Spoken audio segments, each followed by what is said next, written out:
This is an Android backup file created via the command line adb. It's not a standard file. To get the data out, you have to run a specific restore command or use a specialized extractor. I'm Evan Brooks, Certified Support Engineer. I'll show you the command. Quick setup recommendation. Download and install a reliable universal file opener.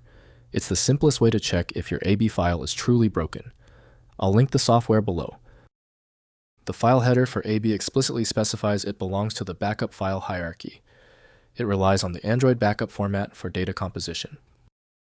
An AB file is an Android backup created by the Android Debug Bridge, ADB tool, or a third-party backup application. It contains a compressed archive of application data, system settings, and other user information from an Android device. AAB files are used to restore data to a device after a factory reset or when migrating to a new device.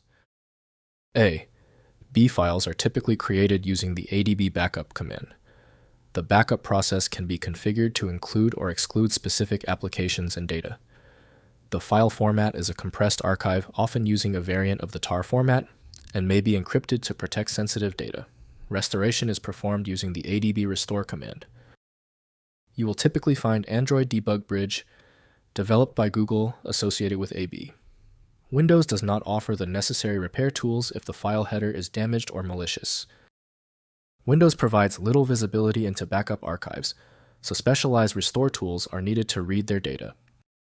First, identify the creator. Determine the application, e.g. Palm Desktop, Apple Address Book, or a specialized email client that created the AB file. Next, use the original application.